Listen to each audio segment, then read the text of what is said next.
Hey everyone, welcome to episode 2 of Nerds Galore. I'm so excited to be back with you guys. Obviously, I got my friend Halfwit back, rejoining us over there. Say hi, Halfwit. What's up, dude? I We got are my other back, friend. yes. Yes, I got my other friend Andy Classified rejoining us over there. Woo! Woo! And then obviously we got a newcomer here, Mr. Michael Cassell over there. Hello. I'm going to kind of go back story on this a little 10 bit. years. 10 years. It's been at least 10 years. I don't know. Yeah. Because I think I was, 13 or 14 when I first met you, I bet. Were you that young? I think so. I was like 13 or 14 because that's when Dallas and I met. And then he brought me to the youth group. Right. That was a youth pastor at. Yeah.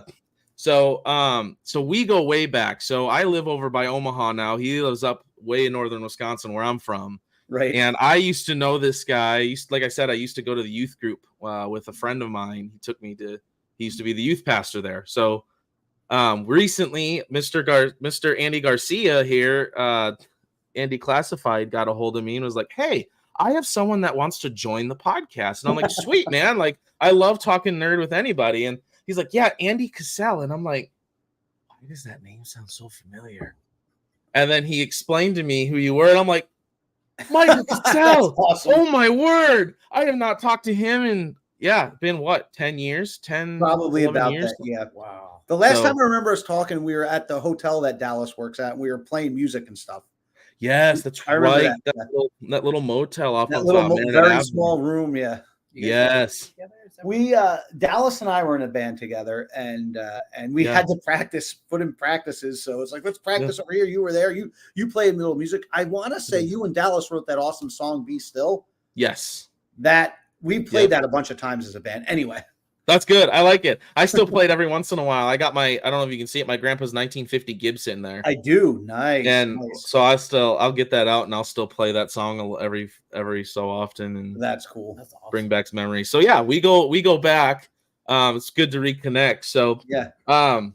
Again, episode 2, season 1. I'm so excited that everyone is here. Let's just get into it, boys. I know last time we ended kind of talking about the DC stuff. So we're going to start there where we kind of left off. And I have a question for everybody. And I want this, if this goes along, great. I want to know everyone's favorite Batman portrayal on screen and why. Everyone's favorite Batman portrayal and why. I have a very elaborate answer to that. If you have an elaborate one, great. Does it have to be live action? Yes, I'm doing live action. Animation all the way. Yeah, the animations are great. The Justice League Unlimited universe, starting with that would have been my favorite. Now you're stumping me a little bit. Go ahead. I can go. I think of the live action films, I'd have to say Robert. Is it Robert Pattinson? Pattinson, yeah. Pattinson. Okay. Why is that? I was extremely skeptical when I heard that the guy from the Twilight series was going to be Batman. And then I saw the movie and I loved it. And it's the only live action Batman movie where I felt a twinge of emotion near the end. Okay. It was mainly because of the cinematography and the colors and all that. It was just gorgeous to me. It's the scene where Batman and Catwoman are riding their bikes, motorcycles. That sounds better. Yeah. Catmobiles. Yeah, bat bikes. Bat bikes. And then she drifts off to another path different than his. And the music, the cinematography, everything touched me. I was just like, oh no, I feel emotion in the Batman movie. I love it. Michael, how about you? Any thoughts? I'll defer to Halfwit on this one. I guess, let's see what you have to say, and I'll go after that. To bounce off of what Andy said, I gotta say the Batman certainly has the best Gotham, the best atmosphere of any Batman movie there is. I don't think there's any question in that. It feels like Gotham City. But man, to say my favorite version of Batman live action, so I might get a little bit of flack for this, but my favorite Batman moment on screen ever was the first appearance of Ben Affleck's Batman, where he's hanging from the ceiling and then the In the police kind corner, of and he's looks kind of in the over and dark. spots him, and then Batman just starts was cool. swinging from the ceiling, and it feels like a creature of the night moment, and Yeah. that's Batman at his best for me. I don't love the rest of that. I don't love most of any of that Snyderverse stuff. But that one scene, I was like, okay, this might be the coolest Batman ever. And then it wasn't. And, whatever. Yeah. I think, for the version that they set out to do, being more based off of Frank Miller's Batman, I think they accomplished that.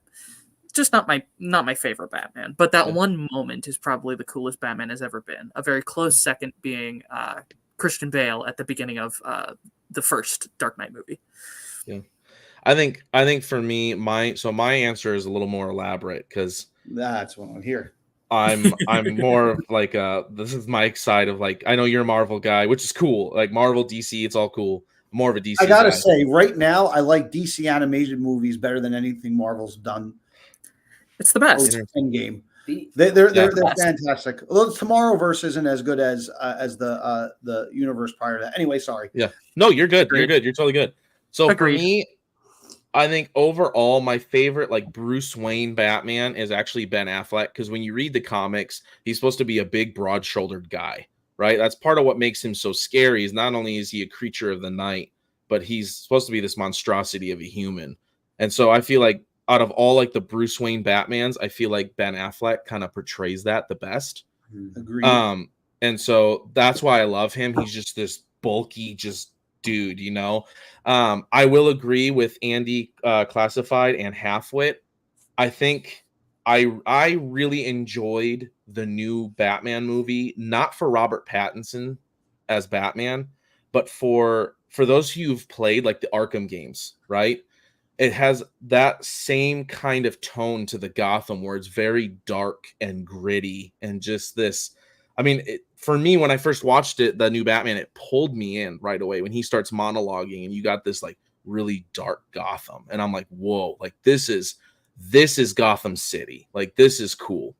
So I love that new part of Batman. And I also love the new part of Batman where he actually tinkers on his own things, right? It's not like Christian Bale's Batman where he, just happens to have a company that has all this, has all this defense tech that he just adapts to his own, right? Whereas this new Robert Pattinson one, like you can tell the Batmobile, he built that, right? From an old muscle car shell, like everything that he's got, he's put together himself. And I really, really enjoyed that. I enjoyed the plot of the new Batman, but overall, I think Batman Bruce Wayne portrayal for me, live action, was Ben Affleck. I love Ben Affleck. I have to agree with you on that. Although the movies didn't exactly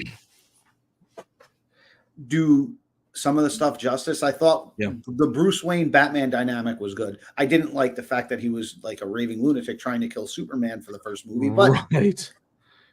His character felt a little flat too. Maybe that's just me. I don't know. Yeah.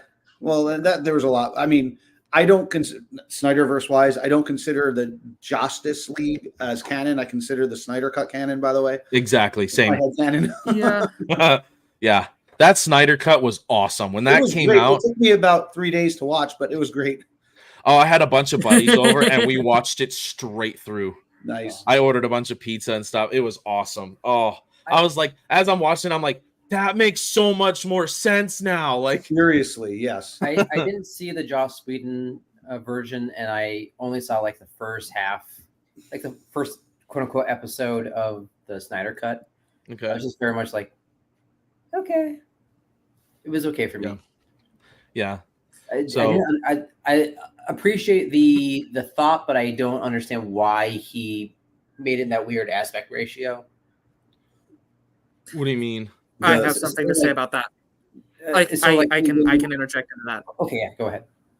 I actually know the entire reason behind that. So, Zack Snyder, when he was making those movies, the reason he wanted to film them for IMAX was because his original intent was for them to be made for like IMAX screens, which can play that format in like a screen the size of like like a house. Like it's meant to be played on that very grand scale. The only issue being there are not a lot of theaters like that in the world. So like one in every like 1,000 people. It's probably even more than that, but like one in every lots amount of people can actually see it in the way that he had intended, and it never even released in those theaters. Yeah. There's a YouTuber that I follow that actually talks about it in a little bit more depth. His name is Noodle. He did a video on aspect ratios or something like that, and then made a follow-up video, and it's touched on in one of those. I think he talks about that and Dune as well. I think because they're both made for IMAX and they're made for those stupid big screens. That makes sense. Speaking of Snyder Cut, I actually saw somewhere last week or the week before that apparently there's about an hour and a half or so of extra deleted scenes from Revenge of the Sith. I've heard that George Lucas still has. And some of it's actually pretty dark where he goes with it. And I'm like, dude, give us an extended edition Revenge of the Sith on 4K. Like, oh, that would be sweet. Well, here's the thing. Lucasfilm would make back all the money that they've lost over the years on Star Wars if they just released that in the Lucas cut of the Lucas the Lucas cut. You know what I kind of wanted for that is, see, what I thought the prequels didn't do well was you didn't really fall in love with Anakin Skywalker. The Clone Wars made you fall in love with Anakin Skywalker. I would love to see a Clone Wars movie of Revenge of the Sith, if possible. Ooh. Yeah, like do that whole thing, and then you have him, you show him murdering the younglings. Yeah, yep. Well, that's why. Like, go ahead, Andy. Sorry. I was like, do you mean like Clone Wars as an animated Revenge of the Sith? Yeah. That Anakin Skywalker. I'd be okay with that because you come right off the Clone Wars. I always thought that would be just a really cool alternate version or just another look at it. Isn't there? That's the one of the things that I was kind of hoping is, like Ewan McGregor was interviewed last week or the week before at an LA Comic Con or something. And they asked him about like an Obi-Wan season 2. And he said, something to the effect of he'd love to wear the armor like in the Clone Wars. And I'm like, do that. Instead of giving us Obi-Wan season 2, even if it's a limited series, give us a Clone Wars with Hayden and Ewan. And I know Samuel L. Jackson said he'd love to play Mace Windu again. Like, that would be your perfect opportunity to bring in like a limited series Clone Wars with all the characters that you fell in love with. That would be cool. Yeah, that would be really cool. My brother and I were talking about this recent. Oh, go ahead. Sorry. No. You go first. Sure. Thanks. My brother Reed and I were talking about this, and I forgot the name of the arc. And I'm sorry, Reed, but we were talking about there's that mini arc where they're on that dark planet in the Clone Wars, and there's that Jedi General Ponkrell. That the Umbara arc. What? The Umbara arc. It's infamous. I'm very well aware. Amazing. Do that in live action as a film would be an amazing movie. It just really have the trauma with the clones and all that would be incredible. Yeah. The horrors of war. That arc is so brutal. Oh my gosh. That's what makes it great. You're hurting my soul just talking about it. Yeah. That's great. I love that stuff a lot. And we'll talk more about Star Wars too, because I think there's a lot that we could talk about Star Wars as well. Something that we didn't talk about last time, though, that I did want to get to is the MCU. So I know we got a couple guys in here. I know we got Michael and Halfwit. Halfwit's already like Michael, we'll start with you. Like, state of the MCU, kind of like, I don't know. You take it along, man. Take us into the MCU. I don't even know where to begin. Okay, the state of the MCU or what they could have done better? Both. How about we do what they could have done better, right? Obviously there's a political agenda behind it. Fine, whatever. She-Hulk, right? Let me say, before I even say that, I don't have to get too emotional. Thor Love and Thunder made, the jilted lover thing? Like, Thor Love and Thunder turned me from an avid MCU fan that was excited to see every movie to I am not going up to, not only will I won't see it open tonight, I won't see it. I got rid of Disney Plus. So I'm at the point of I can't stand you right now. But that was Thor Love and Thunder. On the heels of Thor Love and Thunder came She-Hulk. And what I was hoping for, it was a drama set in a world where half of America is terrified of superheroes because of the blip, because of the snap, because of all these things that happen. You start introducing mutants into it through the She-Hulk lawyer drama and really play on that feared zeitgeist with superheroes and make it real and gritty and down to earth. Instead, what we got was slapstick humor that didn't even make sense and wasn't even funny. So that was a huge letdown. Thor: Love and Thunder, I mean, they had a god of dumplings in it. That's really, I love that. there were so many stupid, nonsensical things, and Marvel forgotten what heroes are, right? So, so take Thor. The opening scene of Thor: Love and Thunder, he demolishes the temple to these aliens. They pray to whatever god. He demolishes it. No big deal. He goes back to Asgard, demolishes it, flies up through the ceiling. Heroes don't act like that. Right. But yet they forgot to make they create heroes that aren't heroes. She-Hulk, not really a hero if you watch the show. She's doesn't show good morals. She's just not a good person. Anyway, that's just the baseline. I don't know what Marvel has to do right now. They're bringing back Robert Downey Jr. to play Doctor Doom. I don't know. I mean, I love I love Robert Downey Jr. Is it going to be Tony Stark, a variant, or is he just seriously going to play Victor Von Doom and he's just the same actor? I don't know. Yeah. What do you got? Yeah, for me, real quick, the MCU, like, I loved up until in Endgame. Endgame for me is where things kind of started going downhill, because then really? I think it was right after that. Like, I love Endgame. That's what I'm saying. I love Endgame. After that, we got like WandaVision. And WandaVision, really? So for me, it was great up until like the last 2 episodes, and I felt like they made a joke of the whole show at the very end. Okay. Like, and I was like, that. What? Delve into that, because I was on board for WandaVision. I may have been having rose-colored glasses at the time, but I liked it. But go ahead. Like I said, I thought like most of it was really, really good. And granted, it's been a while since I've seen it, but like when I first watched it, like, again, up until like the last episode or 2, I thought it was like really good, and it had me sucked in, and I loved it. And then kind of at the end, there was that one scene in the room. I can't remember a specific joke, but they were making some like really weird offhanded jokes in like the second to last episode or last episode. I can't remember. I'll have to pull it up. You know what, the Ralph Boner joke? Mm-hmm. Okay, gotcha. When that happened, I'll be honest, I was like sucked in, and I was like, you got to be kidding me. Like, come on. Like, we're in the serious moment here, and like verbal flashbang. Yeah. Well, the MCU started going off the rails with too many jokes a long time ago. But all the rest of the writing was really good. That we were okay with it. Probably Ragnarok, great movie. Probably had too many jokes. Looking back on it, that was probably the downfall. That was right, and they took the wrong ideas from that. Oh, this movie did good. Let's do more of that. No.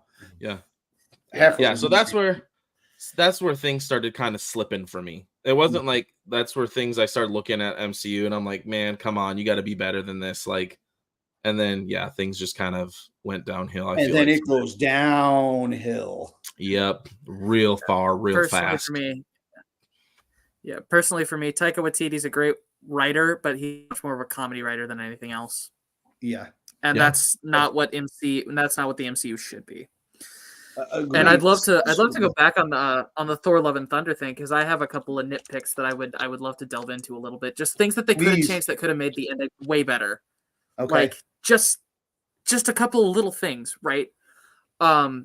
Just for me, one of them is the ending. Something that could have been done there that could have made it just so much better is Gore sees Thor and Lady Thor, whatever, Jane Foster. He sees the two of them, right? Like, he sees that, and right, that inspires him to bring back his daughter instead of kill all the gods.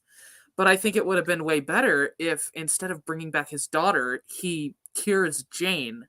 So instead of her dying at the end, and him dying at the end, and leaving his daughter to be raised by Thor, a guy he doesn't know, you bring back Jane. That way Thor's love for Jane, which is what inspires him not to kill the gods, that he saves that love and is reunited with his daughter in the afterlife instead. That way he is reunited with his daughter instead of killing off the daughter, right? And then letting Thor and Jane be together instead of having her die and him die, and now Thor is stuck with a kid he doesn't know from a guy who just tried to kill him an entire movie. Like, yeah. I mean, that would definitely. I mean, the movie's got so many. I mean, let's be honest. I love Christian Bale as an actor. Christian Bale plays some really amazing roles, and when he gets a role, he does phenomenal. He was great as Gore, but it didn't make sense. See, for me, reading the comic book on that one. Oh, okay, so the Gore the God Butcher is supposed to be this alien creature who is a massive being. He's like physically wise, like in the comic, he's supposed to like not rival Thor, but like in looks and like how big he is, right? And so you have at the beginning, like, I don't feel like they did a good enough job especially at the beginning. You have in the comic, Gore, his wife dies because of a famine, and he's got his daughter, and his daughter's dying, and he is supposed to be, he's praying to these gods to save him and his daughter. And in the midst of this, you have these gods that are fighting, that come down and they land near him. And the one is like mortally wounded, and he's like, help me. And his daughter ends up dying, and he's like, help you? I've been praying to you this entire time, and you've done nothing for me, and you want me to help you? Yeah, I don't think so. And kills. That's where he begins the God Butcher. He ends up killing that god. With the necro sword, right? Yeah, and stuff. So, like, that's where things begin. Which is a symbiote weapon in the comics. Yes, it is. Right. That's newer. That wasn't. Yeah. What movie are you guys talking about? Thor: Love and Thunder. Oh, I've never seen that one. I saw Ragnarok though. Ragnarok's infinitely better. Yeah, 100%. So, like, I was just like, there's different aspects of like things like that I was really disappointed about, because they could have made this sweet. They could have, and that's what I was expecting. There was other things that really made me mad. There was too many continuity breaking things, like universe breaking stuff. Yeah, like the Eternity Wishing Well, or the what did the place of the gods? I forgot what they call it. Omnipotent City. That would have been maybe helpful, to fight against Thanos. But right, hey, we're gonna bring that in the last Eternity Wishing Well. That would have been really helpful to fight against Thanos. Oh, Thor can give his powers to children. Well, that could have been pretty helpful fighting. I hated that so much. I mean, I hated that so much. Universe breaking things that they did with that. Him telling the hammer, protect her. I was like, okay, come on. Like, the whole point of the first movie is him trying to learn how to be like worthy of wielding the hammer. Right. Like, he can't just tell people, protect them. Like, that's not how that works. Like, you have to be worthy. They destroyed his character. Oh, what the love triangle between him and the hammer and her? What the heck? Well, him and the two hammers, actually. He tickles Stormbreaker's neck. What is that crap? That's a see that when I start thinking back to that movie, I can really just start blowing the gasket. There's so much stuff. It's unfortunate, Oh, and but the screaming goats were funny the first 3 times. Right? I'm kind of glad I never saw this. No, there's a lot there. Yeah. And that's like, I know we've talked about this before, and I don't want to beat a dead horse, but I mean, that's the same thing, like the lore breaking stuff with like the Acolyte, the Acolyte that just came out. They kind of did the same thing with Star Wars. They broke a bunch of lore that was like, what are you doing? I did not watch that. I did watch reviews of it, which are more entertaining now anyway. Yeah, the power of one, the power of anyway. I'm gonna stop. Yeah, right. Smilo Ren. Yeah, especially from the Acolyte. The Sith character that's conceived by the Force is my original OC Do Not Steal, based off of Anakin Skywalker. It's so dumb. Yeah. It is. And that's the problem with the creators at Disney. I'm going to go Disney rant right now. Is they don't have any care for the history of the characters right now. They just crap on the history of these characters that are beloved by millions. Obviously, there's a bunch of YouTube. Or the history of the world as a whole, too. True. Yeah, exactly. Not just the characters, the history of the universe as a whole. Yes, exactly. Yeah, for sure. And with like Star Wars and the MCU and stuff, if they realized how much of a gold mine they're sitting on, right? If they use like Star Wars, if they started using all the Legends books, you don't have to take them word for word, but if you started adapting some of these stories, right? You take the MCU, these comic books, and you start adapting these the way they should be adapted, the money will flow. I know that's all Disney cares about is the money, but you give the fans what they want, the money will follow. Like, I don't understand how you don't understand that. It makes 0 sense. Yeah. So, and for me, and going back to the MCU, post Endgame was a huge opportunity to play. First of all, you can play in the sandbox of the 5 years between the two snaps. You can have a lot of shows right there. And then you play afterwards, and you just play up the what does the world look like when half the population returns? That's chaotic.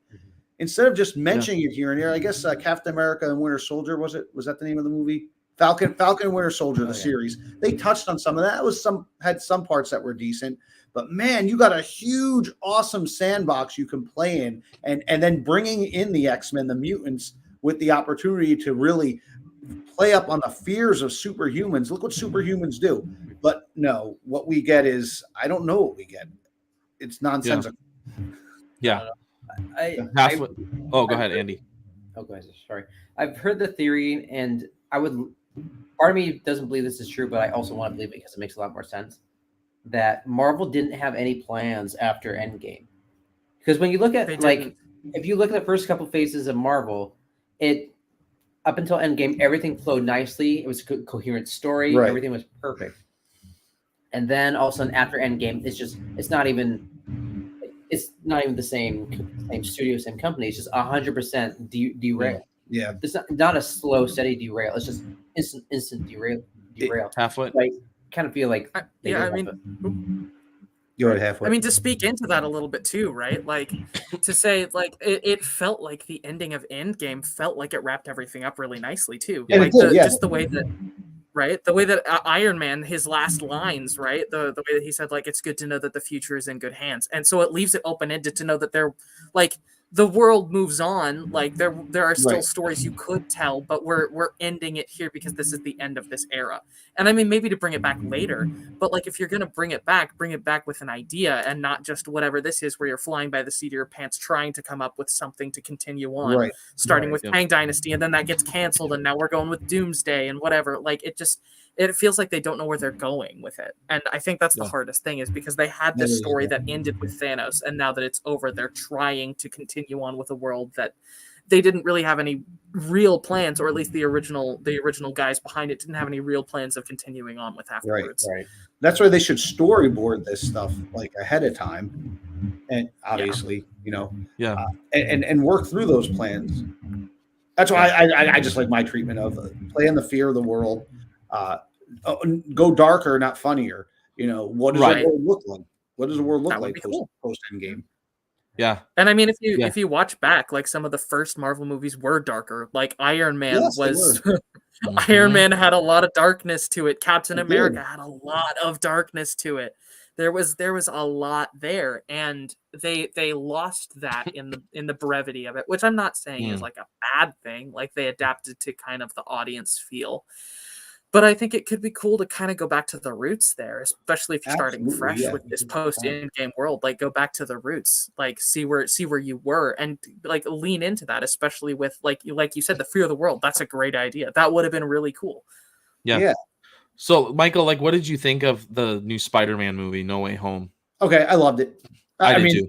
Absolutely. Like so Spider-Man, my all-time favorite hero, by the way. So if you look at my comic books, I haven't collected comic books in years, but I've got them in most of all Amazing Spider-Mans from like the 90s, right?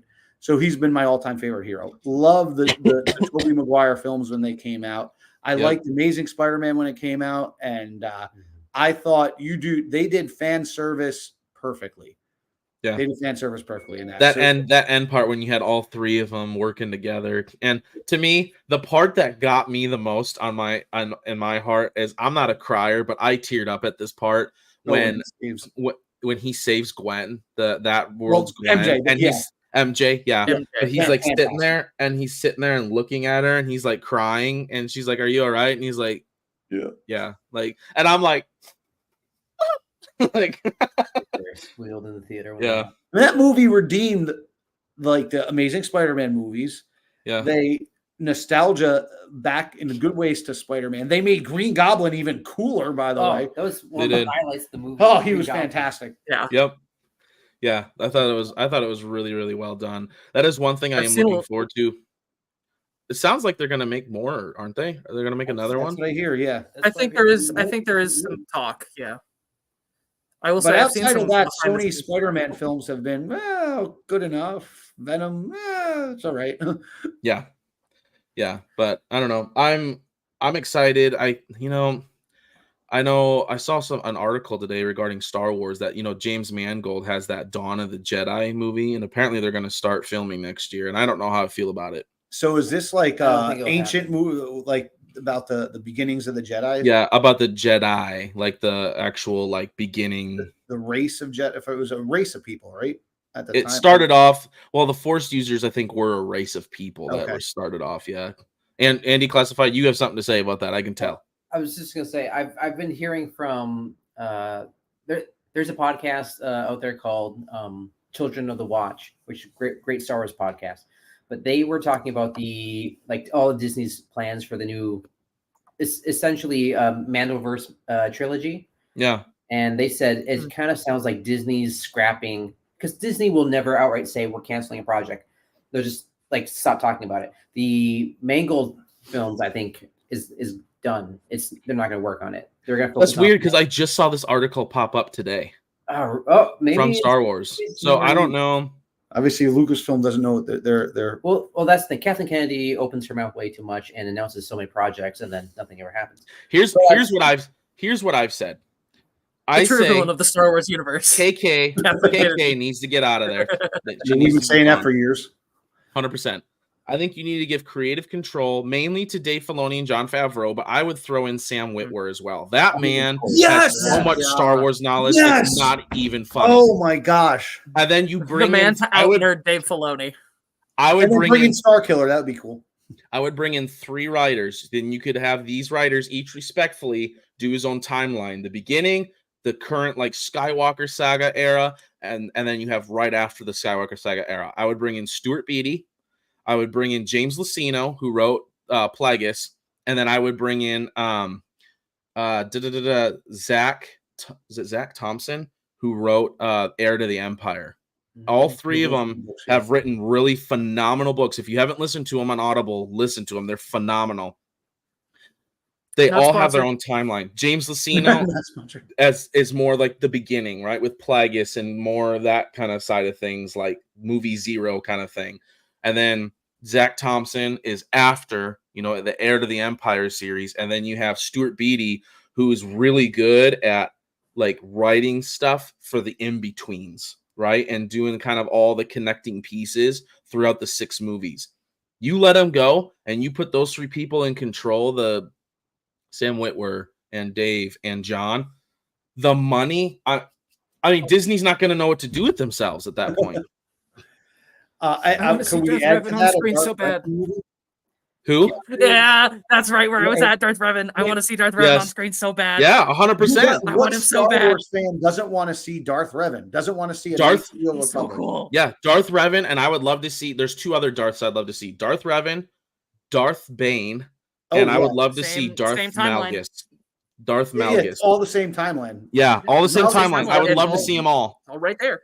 Yeah. Yeah. And that I mean, you have the story boards already for that. Yep. And all the Star Wars fan wants to see that. Mm-hmm. Anybody who knows about it, because I mean that stuff's not super out there, but I would go see that in theaters like multiple times. Yeah. Well, if it's good, hopefully it's good. Yes. Well, if it's good, yes. Right. But let's be honest. If those 3 people have creative control and those writers are in there, it's going to be good. Like, it's just one thing I do hope they do this year, because I cannot believe this year's the 20th anniversary of Revenge of the Sith. And I really hope, like they did for like these other like Jedi and Empire Strikes Back, I hope they do, like, even if it's a quick re-release to theaters for the Revenge of the Sith for the 20th anniversary. That would be sweet. I would love to go see that again. It'll be even cooler if they add those deleted scenes into it. Oh yeah. Yeah. Right. But man, I tell you what, I would love to see Revenge again in theaters. So I think it'd be sweet. Yeah, growing up, I absolutely loved the prequels, and Revenge was definitely one of my favorites of them. Yeah. Revenge of the Sith might be my favorite of the original 6. I guess I was young when Empire came out, but I really thought Revenge of the Sith was just awesome. So what's the first clones Star are Wars my movie you favorite saw thing in ever, theaters? so. The first Star Wars movie I saw in theaters was probably a Phantom Menace. Okay. So when I was growing up, we had what was called home box office, HBO, and we had 3 channels plus cable. I would watch Empire Strikes Back and Return of the Jedi on cable all the time. But I don't think I actually saw them in theaters because we're talking 83 Jedi came out. Yep. And so I was 5. But Phantom Menace, I was what year did Phantom Menace get? That was, and I saw that 5 times at the theater. I absolutely love that movie. Love the pod racing scene and absolutely love Darth Maul and him coming out with that double-edged lightsaber. So cool. So you saw that moment in theaters then? Yes. I saw a moment 5 times in theaters. 5 times. Michael. What was nice. Love it. Nice. Yeah. what was your reaction when you first saw that in cinemas? It was awesome. I was in awe. It was awesome. Like, It was Yeah. I don't remember. I don't know. Back then, people really didn't clap in theaters. I think we clapped at the end of it. See, I was 5 years old, and my first movie in theaters was The Phantom Menace. And I will never forget that. Even as a 5-year-old, I will never forget that. That's awesome. It was so cool. Oh, I loved it. It was awesome. Yeah, it gets hated. It got hated on because of Jar Jar Binks afterwards. But I remember thinking this movie's awesome. I love it the whole time. Yeah, it wasn't I do too. And a it's couple years later. I don't think it was just Jar Jar. I don't think it was just Jar Jar. From what I've heard, a lot of the hate for the prequels as a whole, which only started getting love once the sequels came out. If I remember, Yeah, I correctly, wonder why. is because it's because it takes such a dramatic shift from the originals. Because the originals were almost like this space western, right? Yes, then the prequels take this far more political tone, which is a massive shift. It is. I'm not saying it's a bad thing. I love that George Lucas did that. He was experimenting with a different format, which I think it's just so important when you're doing anything creative. Because if you get yourself in a rut of doing the same thing over and over, like it grows stale. And the fact that he's willing to change and adapt and tell a different story, a different side of the world is really awesome. And I think Sam Witwer said something like that before. But like you're right, Star Wars, that's Yep. Disney doesn't care, and that's the problem. Yep. And that's the truth. Yep. We care more than they do. That's the problem, right? Yes. Yeah. And that's the sad part is like, I don't know. I've known a lot of people, seen a lot of people that are like, dude, you just need to be happy with what we got. And I'm like, no, I'm not going to take something it might be chocolate covered, but if it's crap, I'm going to call it crap. Like I'm not, I'm not going to polish a turd so much. Right, exactly. Yep. So, yeah, I don't know. Yeah. What do you guys think of the theory that Jar Jar Binks was supposed to be a Sith Lord? I loved it. Really interesting. Okay. Wait, you never heard that theory before? I did. I have. I'm aware of Darth Jar Jar. Yeah. I think just about anybody's aware of Darth Jar Jar. Oh, okay. Yeah. If that had been the original plan, there's a Lego figure for him now. Well, he was a Sith in this Lego movie that just came out. Oh, was he? Yeah. It's a whole what if thing. Yeah, Darth Vader's a Jedi. Jar Jar Binks is that universe. It stays that way. Like they can make a whole new universe with that Lego version of Star Wars. Yeah, it's like a what if sort of thing, right? Right. Yep. Like Marvel's what if thing. It's basically their version of that, but in Lego. Yeah. So I wish Rise of Skywalker had ended with either Darth Plagueis or Darth Jar Jar. Would have been great. It would have. Did we have that talk? But it would have. Okay. I want to say this. The Force Awakens is okay, and Halfwit and I have talked about this. The Force Awakens is all right. It's a perfect reboot.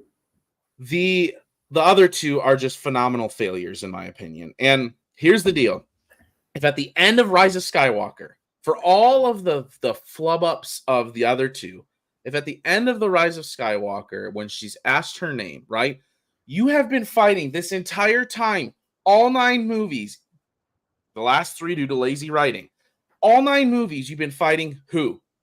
Palpatine. He's been the main enemy. And so finally, at the end of the 9 movies, you have a chance to be like, I'm a Palpatine. I'm a Jedi. I've changed the Palpatine name.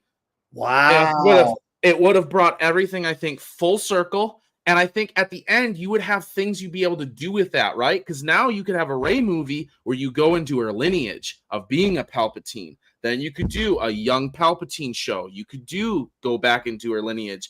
And I'm like, you guys missed so hard on that one. When she's like, I'm Rey Skywalker. I was like, oh, come on. I've never heard that take. And I'll tell you what, that's a pretty good take. Oh, appreciate it. No, absolutely. That's who you've been fighting all 9 movies. Yeah. Yeah. But it's supposed to be the now, Skywalker saga, not the Palpatine. But yeah, go ahead. Right. No, go ahead. I think, oh man, like the bouncing off of that, just the one thing that I would have changed for the Skywalker movie is make it Plagueis, not Palpatine. And I wonder what you could even play off of that if that one change is made.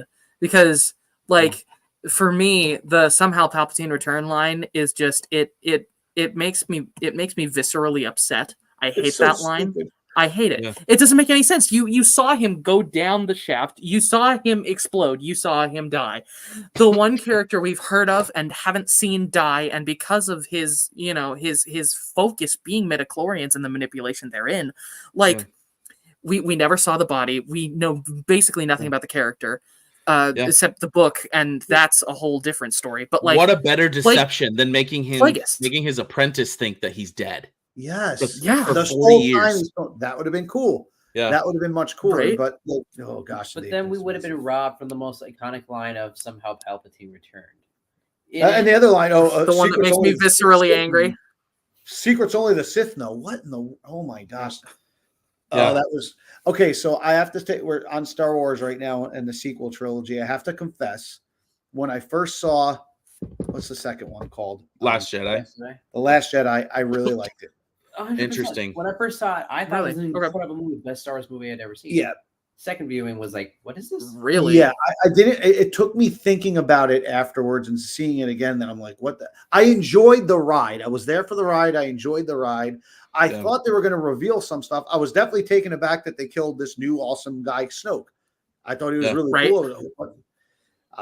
They killed him pretty quick. And looking back on it, so from a movie standpoint, there was a lot of universe breaking things in that movie, but from a movie and cinematic standpoint, it was a good movie, cohesive, except for Canto Bight. That made no sense.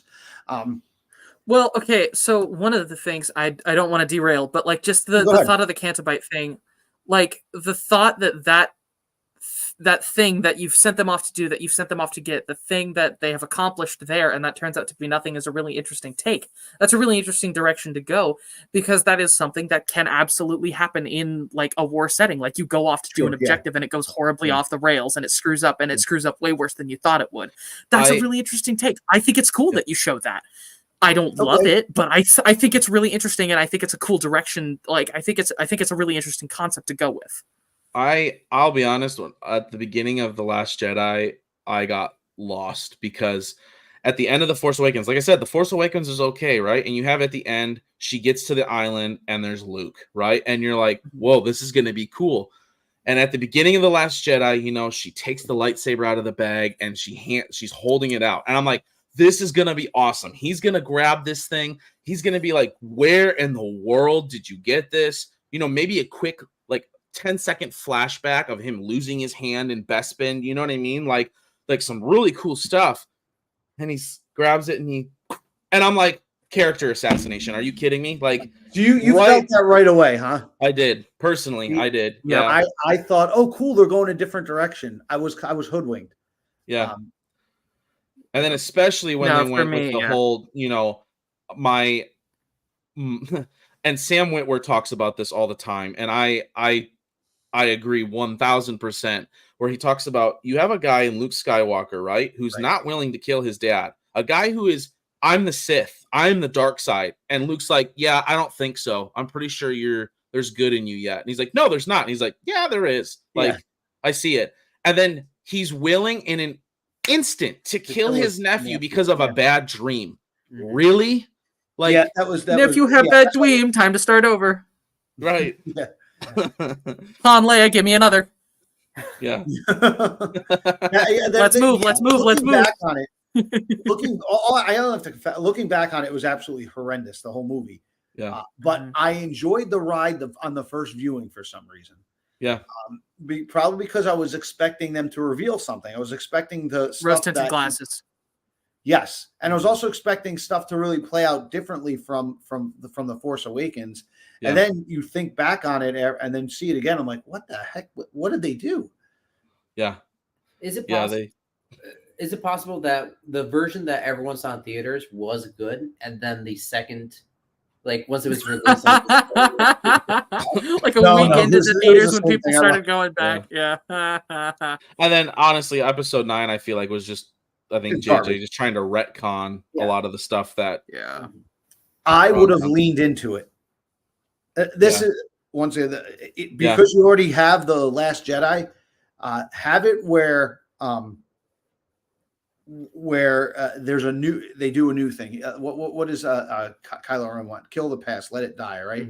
Yep. Well, you could have this backstory where the Force either has to be the galaxy has to be either dominated by the light or the dark, and if it's not dominated by either, they are open to outside threats.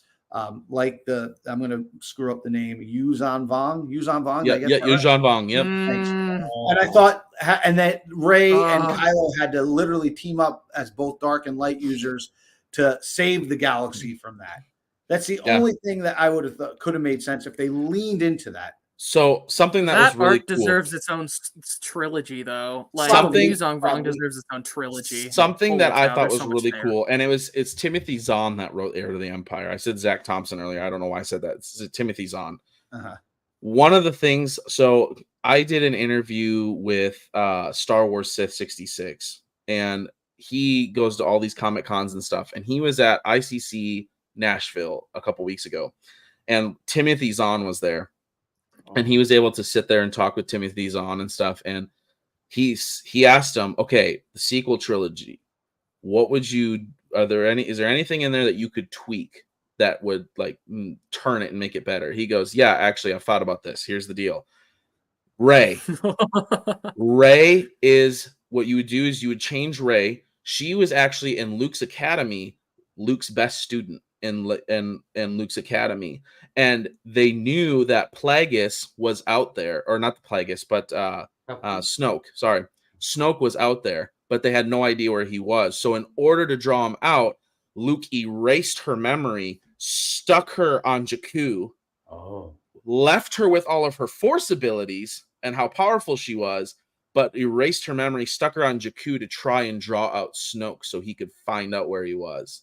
Cool. But that changed the whole trajectory of that film, though. Does, but it's kind of cool. I was like, that's actually a really cool take on that. Like that is, and then you have Snoke be his own character, not a And then he said copy of Palpatine. And then he said, what you do is in the second movie when he's on that island, by then he's kind of found that island is kind of Snoke's old hideout, and what it is he said the statue that he sits on, that Luke sits on, is a statue of Snoke. Like Snoke is inside that, and if he leaves that island, Snoke is let loose.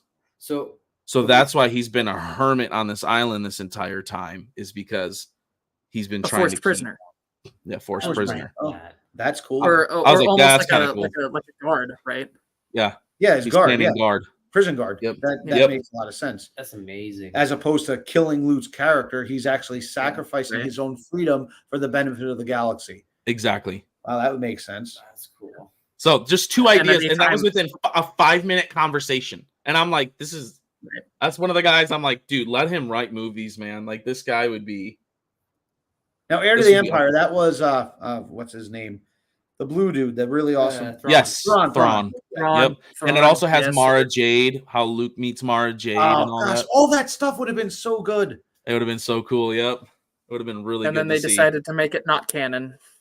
Yeah. Although I will say this. So they just came out. I'm going to share this with you guys. All right. My friend, Star Wars nerd, give him a huge shout out here. He showed this to me the other day. Let me see if I can find it.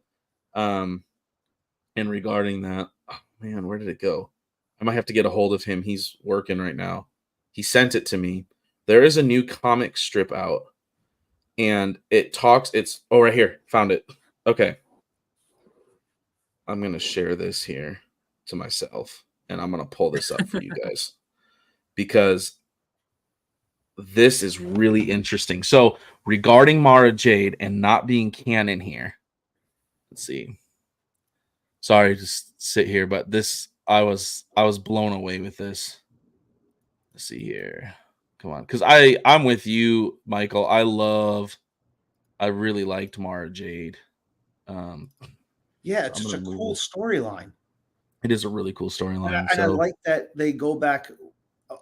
Maybe that for a whole nother thing, but like the whole point of a Jedi not having attachments, Luke's attachment to his father is what saves the universe, right? Right. And so to reform the Jedi through attachments correctly, would have been really cool story like Lucas said himself, attachments is what's forbidden. Love was not forbidden. It was the attachment that was forbidden. So this is a new comic that just came out for Star Wars. New unnamed redhead lady trying to kill Luke post Return of the Jedi. I'm sure. I wonder who that could be. That's speculate reasonably.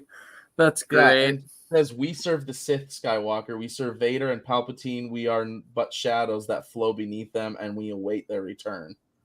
So, boy, I wonder who that could be. I wonder who that is, right? Like, why do we have to read the comics to get all the? I mean, I guess from what I understand, there are some really cool comics that Marvel, Marvel publishes right now under Disney. Why can't we do that? Most of the Darth Vader books are good. Yes. Yeah. Which, by the way, you want to do series? Do a Darth Vader series. Ooh, that would be sweet. Hunting down the Jedi.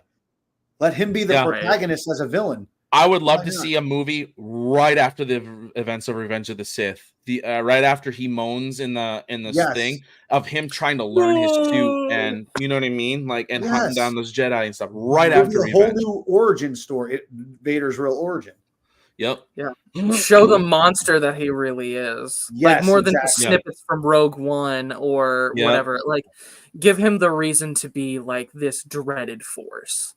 Like, show us more of that. Exactly. Yes, cool. I think your opening scene should be a bunch of Jedi like on a jungle planet or somewhere in the dark cave trying to survive, and all of a sudden here comes the red saber. Spotters, all of them, not just with the Imperial Death March going on, but not like in Rogue One where he's just slashing it. Just like I think it's in the comics where he uses the Force to send the lightsaber blade backwards into the Jedi stomach. Like, do really make it a horror film. That is your you can make it a horror scene. film. And make it a Star Wars horror film from the perspective of the monster. Ooh, that would be really cool. Good. And then from there, you could do Force Unleashed. Yep. Right. Speaking of Sam Witwer. Yeah. The hard part with Force Unleashed, though, is that Starkiller is so OP, it's not even funny. Like, he's probably, because I got to play as him, he's probably my favorite non-canon character because of his let's rip a Star Destroyer out of the sky. That's really cool. Right. That is really cool. You can tone him down. You have to tone him down. I mean, he beat. So that what you said kind of I have a question for everyone. Comics, movies, animated shows, whatever. Favorite Star Wars character? Go. Kenobi. Oh, okay. So we're going overall. All right. Awesome. Great. Rex. Oh, that's awesome. I like it. It's Dark Horse. I guess Starkiller. Okay. I'm a big Boba Fett guy. Oh, that's cool. Is that Boba? Oh, that is the helmet back there. All right. That is. I got the Boba Fett. I'll turn this up. Did you like the book of Boba Fett? No. I thought it was trash. Except for the one Mandalorian episode was cool, but that was an episode of the one Mandalorian episode he was in, that was Boba Fett, where he's like, "That's my armor. I'm not leaving without it. Like, I'll pry it from your cold dead hands if I have to." Like, that's Boba Fett. Not let's all hold hands and get along. Like, that's not Boba Fett. Boba Fett is, we're doing this my way, or I'm going to kill you right here, right now. That's how this is going down. Maybe the real bounty was the friends we made along the way. Yeah. Was that a line? That wasn't a line. Was it a line in the show? I mean, with the writing. No, Yeah. I did that. That's all me. Yeah. I like Yeah. portions of that show, but it was mostly garbage. The music was great, but they didn't do anything with the Tusken Raiders. Yeah, I know. Like he was. I thought I liked that backstory of him bonding with the Tusken Because Raiders. they all got murdered, didn't they?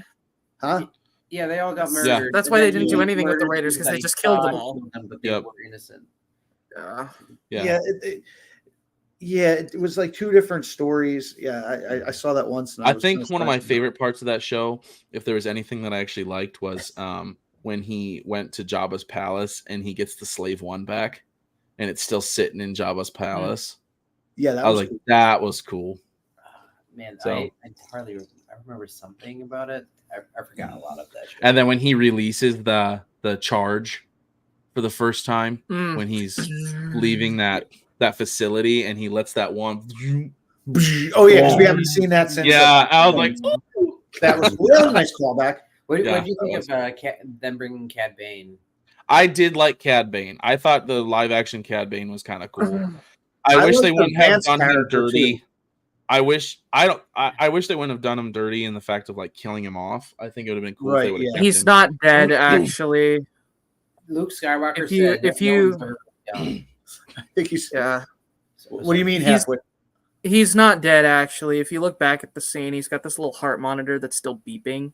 Like, I don't didn't know. catch that. I think I remember hearing that. I don't know if it's actually there or if I'm just. And I making wonder it if up. he's I don't one of know. those creatures like Darth Plagueis, his The- species, nah. where they have like multiple hearts. that Maybe keep 'em the going. issue with that is that his species only lives to be like 60, and if you count it out by that point in the timeline, he should be like 80 or something. So he's living way past the life expectancy for his species already.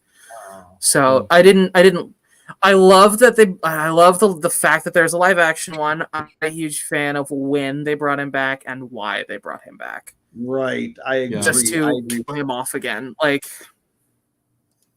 I love him as a character, but I think that they did him dirty in the time and reason for which they brought him back. Yeah. So I love this talk, but we're kind of coming down on time, and I promised two things I would talk about tonight. One, we'll save the Bigfoot for very last, Andrew, and we'll let you have the floor and we'll let you go. But Will we, first or will thing- this become a reoccurring joke that we're just going to keep pushing it back? My That computer would be a reoccurring joke. I don't know. Is I that we promise, just guys, keep next pushing time it back? Bigfoot, no. I'll just I wouldn't kill mind it to give us time to Andy dig into it. inside a little bit, like every time we do one of these. One thing I did want to talk about, and Halfwit brought this up to me, so I'll let him kind of, if you don't know about it, kind of share about it. But Twitter. So Twitter, when it comes to artists, has something kind of interesting going on. Halfwit, go ahead.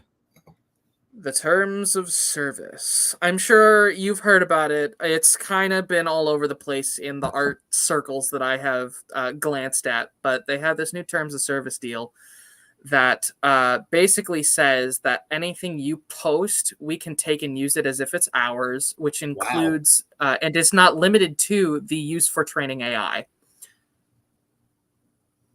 Wow. So anything that you post that is your creative content, They claim can- ownership of it because you claim posted ownership. it on their site. Yep. Well, then They can, yeah. Twitter or X users beware, I guess. Right. Don't Yeah. use I have leapt to, as you can see down here, wherever that is, Blue Sky, because that is basically the artist's Twitter alternative is what I have seen a lot of people jumping ship to Blue Sky. Andy, what are you thinking? I have a lot of opinions on this. I'll keep it very brief because my computer's about to die. I am not near a plug-in where I can plug it in. I think Blue Sky is going to be just another just another website that's going to die eventually because people are overreacting and going to Blue Sky, and then eventually they're going to be like, but everything's on Twitter, so might as well stay with Twitter. As an artist, I've read the terms of service on Twitter, and the reality is it's very unlikely that your art's going to be used to train AI. It's also very unlikely that Twitter will ever use your work for anything. That's just the terms that they have. Yeah, is it kind of scummy to make people agree to? Yes, but at the end of the day, people still go to Twitter. That's where people are going to find artists. That's where you're going to make connections. And it's very unlikely that out of the bajillion artists out there, my art's going to get used by Twitter, unless Elon Musk really likes animals fighting dinosaurs. But that's not everybody. But that's right. But you get what I'm saying, though. It's very unlikely that will actually ever happen. But for someone who's an artist on there, no, you go ahead. Get big, or they start really promoting, then Twitter can come and say, "Oh, that's ours." That's the scary part. They could, but here's the other thing. Mm-hmm. So if you're doing a comic, you don't have to post your actual page on Twitter. You just say, you do like a one panel of your page and say, "Hey, the new page is out. Go to my website and add a link." So then that way they don't actually have your comic and say it's ours. The other thing is, when it comes to AI, even though Twitter might not be using it to train AI, it's very likely that someone else is taking your art. Anyone can take your art, download it onto their computer, and then use it to train AI because they're like, I like the way Halfwit draws. I want to copy his art style. It's every artist, the moment you release it on the internet, it's very possible that that's going to happen. It's going to get stolen. It's going to get copied. I can see that. Yeah. Yeah, So my one rebuttal to that is that it's not about whether or not it will happen. It's about the principle of the fact that they are making it so that is something that they can do. For me personally, fair, understand. Like, and that's why I kind of jumped off, because I'm like, I don't want to condone that. Like, that's not something I want to support. And I've had this conversation with Morgan already. Is that I can't stand AI art. Because like the entire premise behind AR, the entire way that it works is that they take other people's work, they take other people's work and they stick it into this algorithm that smushes it together with a bunch of other stuff and barfs out whatever you want. Which it's for the sake of convenience, and it's taking away that freedom of creation that people have, and it feels like just a desecration of the art form, you know? And I just don't like that. It doesn't sit well with me. Gotcha. Especially since it's the field I'm going into. Like, it's something that I want to do, and when you take that and you basically say, hey, you can make whatever you want for free, instead of, giving money to people who do that with a passion, as opposed to, and now you're just sending it into a computer who will give you what you want as quickly as you want it, without any real soul or passion behind it. You get relatively decent results for a very quick amount of time for free, and I think that's just it's a spit in the face to artists. Makes sense. So you said you're computer's guy, and so I want to move on because I want to get your thoughts on this. I don't want this to be a running joke, legitimately. Okay, you got your cup. We'll get started tonight, and we'll finish it next time. Will we get there? Bigfoot. All right. Tell us your thoughts, Mr. Andy Classified. What are your thoughts on Bigfoot? So I'm in the process of, I'm not sure where I fall on this. I'm in between Bigfoot is a real flesh and blood creature, and Bigfoot is a spiritual entity or interdimensional entity, for lack of a better term. And mainly just based on certain things I've heard makes me consider that, oh, maybe this is a demonic force or something like that. But I will go on the idea of it being a physical beast, because there's a lot more evidence for that. We know from the fossil record that there were large apes at one point. Yeah. Now, granted, I don't think any were in the Americas, but that's okay. They exist somewhere. We have the folklore from Native American tribes and from all over the world. There's the same type of creature in so many indigenous people groups. So, like, okay, every culture has a similar creature. And then also, and it's not just Bigfoot as well. Like there's a lot of overlap. right, there's a lot of Thing. DNA study that's been done, and if we get a chance, I'll touch on that later. But also, what was the last part? People always say, "What about the bones? If there's a Bigfoot out there, we would find the bones." We know that there are wolves, we know that there are mountain lions, and we know that there are bears out in the woods. How often do we find their bones? Never. Intelligent creatures, when they know that they're dying or wounded, they will go and hide themselves very well and die. You'll never find a bear skeleton, because also nature recycles almost instantly. So of course you would never find a Bigfoot skeleton, and if you did, if their physiology is actually very similar to humans, you would just assume, oh, we found a human skeleton. So how many human skeletons have we found out in the woods thinking like, oh, some person died a long time ago? That's a Bigfoot skeleton. Just we didn't put two and two together. Mike, I know you also have some thoughts on Bigfoot. I do. No, I'm actually new to though I'm a big conspiracy theorist. Bigfoot. I've only really gotten into Bigfoot since knowing you. So, gotcha. What's your conspiracy theory on it? Huh? What's your I didn't know the conspiracy theory on Bigfoot, but I'm into a lot of conspiracy theories. Yeah. Mm-hmm. We can get in another episode, I guess. But I do think it's fascinating that, and we can talk about this more. I know you said your computer's dying, but like, you know, there are a lot of stories of like people who are like police officers, people who you would trust to tell the truth, who are like, dude, I know what I saw. You know what I mean? Like, and so it's just kind of interesting. And I would love maybe next time, since we'll end the conversation here. Cause remember I picked up last time on this one. So we'll end the conversation on this Bigfoot stuff. And that's where we'll pick up next time is more of this Bigfoot stuff. Yeah. So what are you at for a computer battery? Just out of curiosity before you die there. In the red. Doesn't give a percentage. Doesn't give. Oh, I know you got to be in the red. Come on, man, help me out. Give me a second. I wonder. You can hover over it, right? I'm hovering over it. It's not. I wonder if it's not giving you anything. 5%. It's at 5%.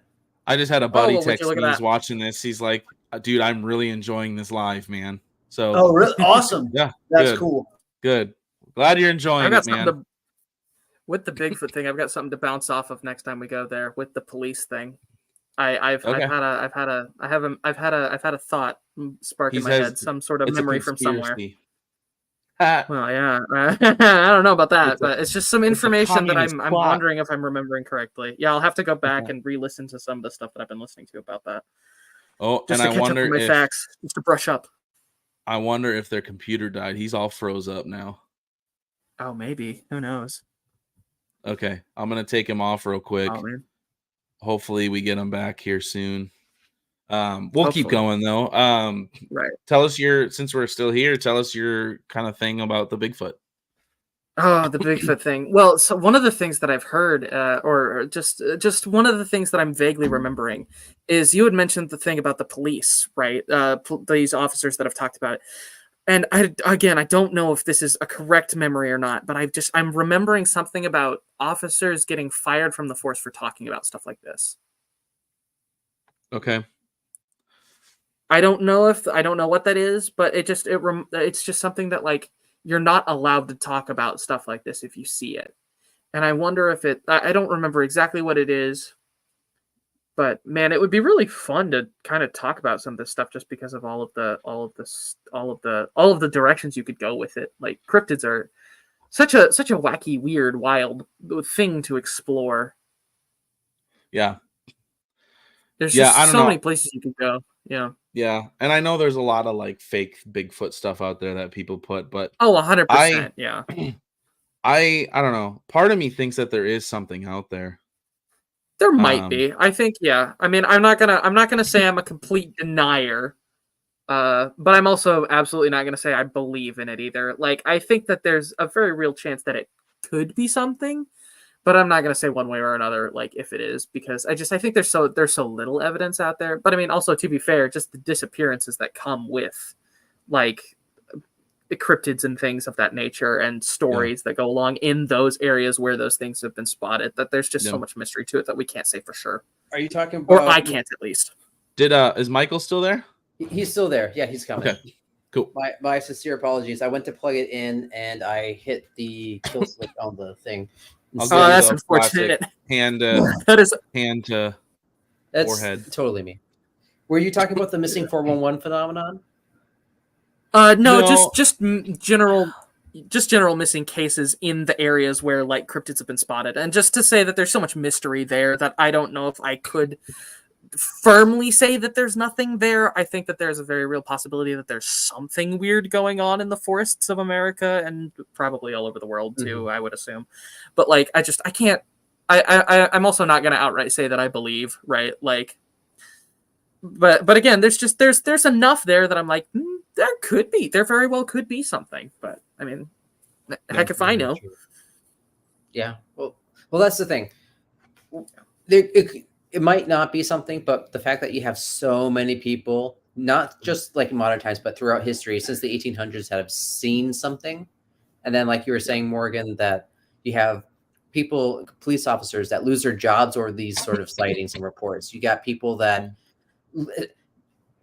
no one becomes famous from seeing Bigfoot. People lose their jobs, lose community, become laughing stock. People have everything to lose when you say that they've seen a Bigfoot. Yet people will be like, I know what I saw. And people, scientists, armchair scientists that are never actually in the field, they'll always say like, oh, it's just misidentification. The problem is most of the people that see Bigfoot are people that are in the woods all the time. Know what they're talking about. Yeah, they know what a bear looks like. They know what these sort of what wildlife is out there, and they're like, that's not what we saw. That's not normal. Yeah, for sure.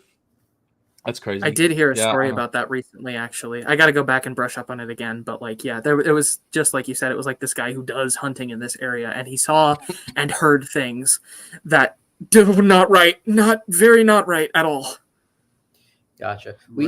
We have a lady that goes to our church, and she apparently has had a couple Bigfoot encounters on her property.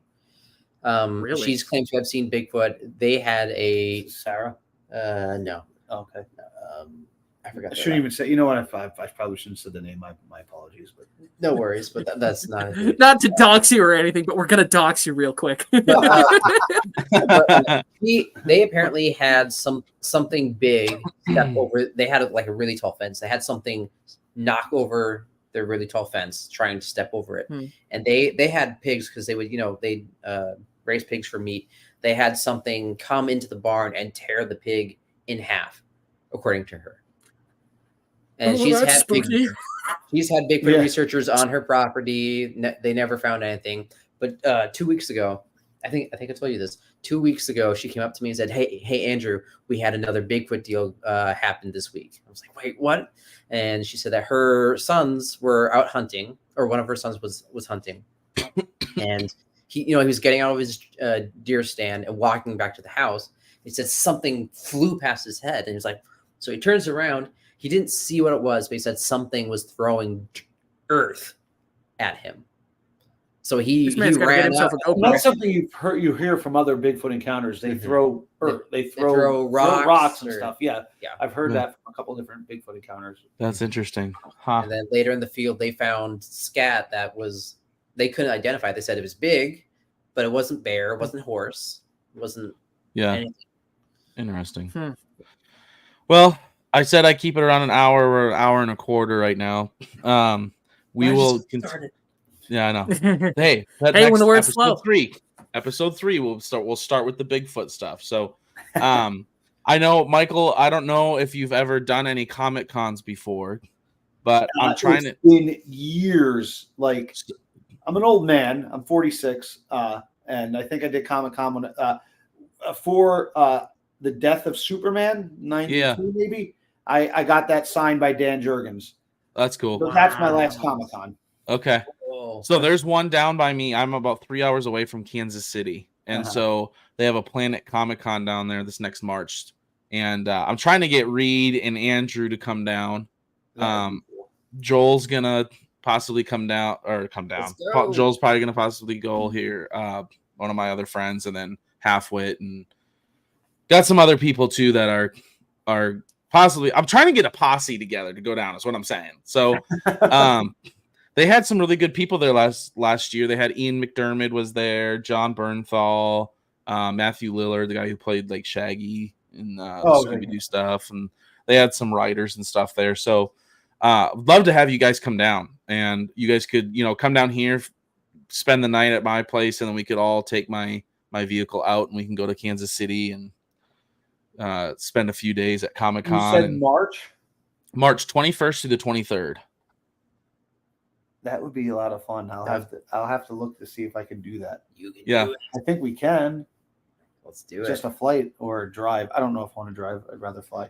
Yeah, it's a 10-hour drive if you drive with one stop. So Maybe it's not horrible, but yeah, it'd probably be cheaper to drive with the fuel. Yeah, that's true. So, but yeah, I would love to have you guys come down here. Like I said, you guys could. So the 21st to 23rd is a Friday through a Sunday, and so I would love to have you guys maybe come down on a Thursday. That Thursday, you guys could spend the night at my place. We could hang out and stuff, and then early Friday morning or something, we can get up and get down there because the event doesn't open till 1 down there. So, and Casey's got the best restaurants around, from what I understand. They have really good barbecue down here. Oh, yeah. I need to go to barbecue. Really good barbecue places. And Joel would be more the guy to take us there. Halfwit. He was born down there, and his family takes trips down there, and they know the good barbecue. I know a couple spots. Yeah. I'm down. I'll have to talk to the wife and the family, and I got a couple months to plan it, so we're good. Yeah. 23rd, 21st, or 23rd. Yep, of March. Yep. All right. So tickets are going on sale soon. I'll send out a link for that once those go on sale. So I'm keeping an eye on those. Do we have a rough estimate of the prices for that?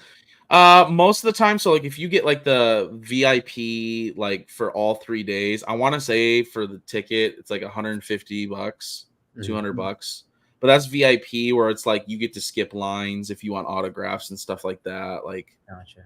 The VIP allows you to get in earlier than everybody else before the doors open. So, and are you going just as a con goer, or are you going to have a booth set up? I'm not going to do any booth setup. I do plan on vlogging, so I have a camera that I'm going to buy, a vlogging camera. Oh, that's cool. And I'm going to do a lot of vlogging and stuff. So if Reed does come down, I'm just going to ask him, if he'd be willing to help me out, do some video stuff. Because I know he enjoys that stuff. So, yeah. But yeah, I'm going to try for myself. I'm going to try and get a press pass. That would be cool. That'd be really we'll nice. see. A lot of those smaller Comic Cons, they're not as restrictive as far as like who gets the press pass. So I'm going to see if I can get one of those. So, but yeah, either way, even if I don't get that, I do plan on buying like the VIP 3-day, all 3 days kind of thing. So, and then, if you want, as we get closer, they'll kind of announce the guests. And so then from there you can plan like, if there's somebody that you really want their autograph, obviously you have to pay for that, but like each person's different, how much they charge. So you'll have to, plan accordingly on that. So, right. And then obviously they're going to be booths and stuff set up. I've been talking to Theory Sabers. Because I ordered a second Theory Saber that'll be here Monday, and they have, right now they're set up in San Antonio at SpaceCon. And I messaged them. I said, hey, I know you guys are they're going to go to MegaCon in Orlando. And I messaged them. I'm like, hey, like, I know you guys are trying to get out to different Comic Cons. There's one in Kansas City called Planet Comic Con. Love to see you guys out there. And he goes, yeah, I'll tell Theory about it and see if we can't get out there. So nice. Be sweet. Maybe we get Star Wars Theory out there with his booth and Theory Sabers. That's awesome. He's got to be pretty big right now. He's got 3.34 million subscribers. Yeah. And I've been listening to him for 6 or 7 years. Yeah, I started listening to him in 2016 when he released his first video, which was "Who is Darth Plagueis?" His first theory, not Darth Plagueis. Who is Snoke? Sorry, who is Snoke? Yes, and his theory was it was Plagueis. So, which would have been cool, and then it wasn't. Yep.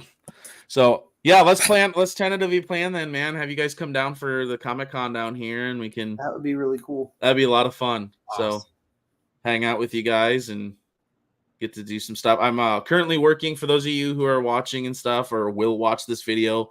I am working with my artist Halfwit to do some. He's working on different logo designs and stuff. We're working on some merch, working on some stickers, different things like that. So be on the lookout for that. So It's gonna be a good time.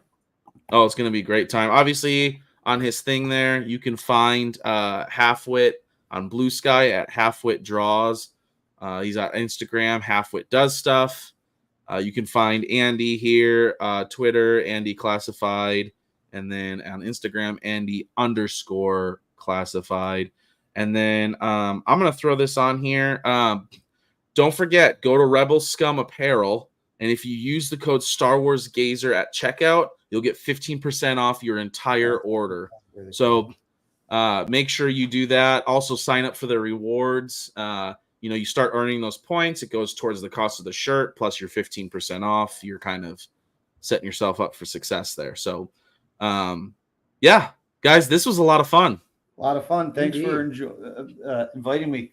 Yeah, absolutely. And Mike, we'll definitely have you on a lot more, as much as you're willing to be on. I'll So come on. Yeah, I think I'll come. I do it from my own house too. But Yeah. I figured the first time I'll Yep. come to yours. And yeah, Thursday absolutely. nights at 10:30 or whatever time I don't know if you're saying. Typically, it's actually Wednesday nights at 10:30. Okay. But we'll see. I might switch it to Thursday nights if it works out better for everyone. But I usually record on Thursday nights, and usually I'll usually either post it Friday or Saturday morning. So Okay. for people. So I want to try and do this once a week, and I don't know. I just love nerding out. Like I said, my main thing is my Star Wars channel. That's my first love, but I'm also a nerd at heart, like all the rest of us. And I'm like, I wanted a space where we could just nerd out with everything. So but I love it. So good talking to you guys. We will see you guys next week. And as always, may the Force be with you.